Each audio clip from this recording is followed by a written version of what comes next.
नमस्कार दोस्तों, एक बार फिर हमारे YouTube चैनल में आप लोगों का हार्दिक स्वागत है। लेटेस्ट अपडेट निकल कर आई है कि पेंशन भोगियों के लिए आ गई है बड़ी खुशखबरी। पेंशन भोगी संगठनों के साथ मीटिंग में केंद्र सरकार ने किए 9 बड़े ऐलान। इतना मिलेगा कर्मचारियों को एरियर। तो दोस्तों, हम आपको सब डिटेल में बताएंगे कि केंद्र सरकार ने कर्मचारियों के लिए कौन कौन से बड़े 9 ऐलान किए हैं। अगर आप हमारे चैनल पर फर्स्ट टाइम विजिट कर रहे हैं तो चैनल को लाइक कर दीजिए, सब्सक्राइब कर दीजिए, साथ ही साथ बेल आइकन को भी बजा दीजिए ताकि गवर्नमेंट या पेंशन से संबंधित जितने भी न्यूज आते हैं उनके नोटिफिकेशन आप लोगों के पास तुरंत पहुँच के। तो करते हैं वीडियो को स्टार्ट बिना किसी देरी के।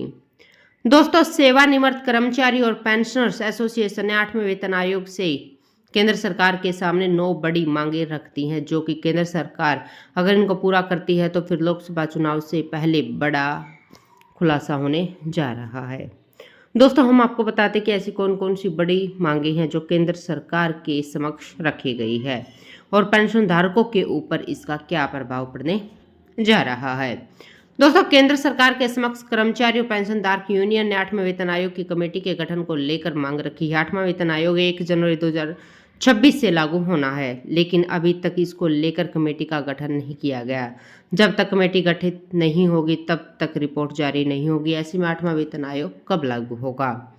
पेंशन भोगियों की यूनियन ने केंद्र सरकार के समक्ष दूसरी बड़ी मांग पेंशन धारकों की पेंशन आयकर से मुक्त रखा जाए। पेंशन धारकों की पेंशन पहले से कम होती है, ऐसे में अगर इसके ऊपर इनकम टैक्स भी लगता है तो पेंशन और भी कम हो जाएगी।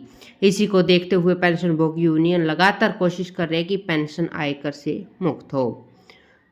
पेंशन धारकों की यूनियन की तीसरी सबसे बड़ी केंद्र सरकार के समक्ष रखी गई पेंशन भोगियों को भी बोनस का भुगतान होना चाहिए। पेंशन धारकों को ना तो इंक्रीमेंट मिलता है, न ही उन्हें और कोई अन्य फायदे मिलते हैं। ऐसे में पेंशन धारकों को भी केंद्र सरकार के कर्मचारियों की तरह बोनस का भुगतान होना चाहिए। उन्हें पूरा बोनस ना मिले लेकिन आधा बोनस तो मिलना ही चाहिए।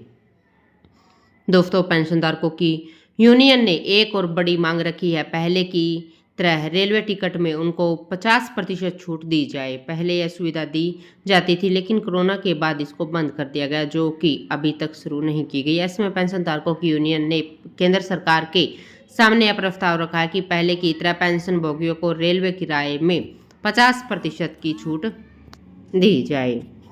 पेंशन धारकों की यूनियन ने एक और बड़ी मांग केंद्र सरकार के समक्ष रखी है कि नए कर्मचारी हो या पुराने कर्मचारी, सभी को पुरानी पेंशन का फायदा मिलना चाहिए।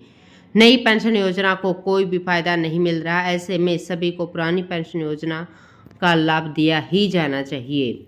दोस्तों, अभी के नियम के हिसाब से पेंशन बहाली 15 साल के बाद होती है। आपको बता दें कि जब कर्मचारी रिटायर होते हैं तो उनकी पेंशन में से 40% कटौती होती है और यह कटौती पूरे 15 साल तक होती है। ऐसे में पेंशन भोगियों को ज़्यादा पैसा सरकार को भरना पड़ता है। इसी को देखते हुए इसकी बहाली 12 साल पर होनी चाहिए, ऐसी मांग केंद्र सरकार के सामने रखी गई है।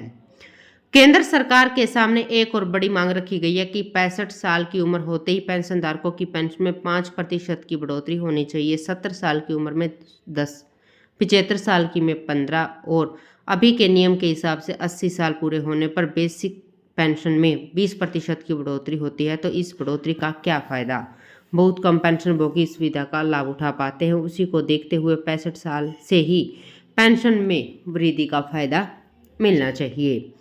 दोस्तों, अगली बड़ी मांग के सरकार के समक्ष रखी गई कि जो कर्मचारी 30 जून को रिटायर हुए हैं या होने वाले हैं, ऐसे कर्मचारी को 1 जुलाई को नेशनल इंक्रीमेंट का फायदा मिलना चाहिए। सुप्रीम कोर्ट भी कह चुकी है कि ऐसे कर्मचारी 1 साल की सेवा पूरी कर लेते हैं तो ऐसे में उनको इसका फायदा मिलना चाहिए। केंद्र सरकार को देने में क्या हर्ज है? केंद्र सरकार तत्काल प्रभाव से इसको लागू करे, ऐसी मांग रखी गई।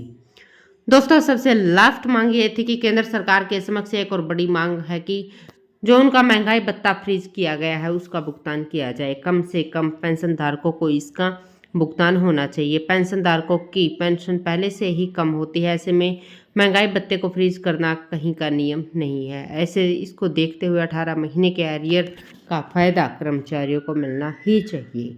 तो दोस्तों, आज के लिए इतना ही। मिलते हैं नेक्स्ट वीडियो में, तब तक के लिए जय हिंद, जय भारत।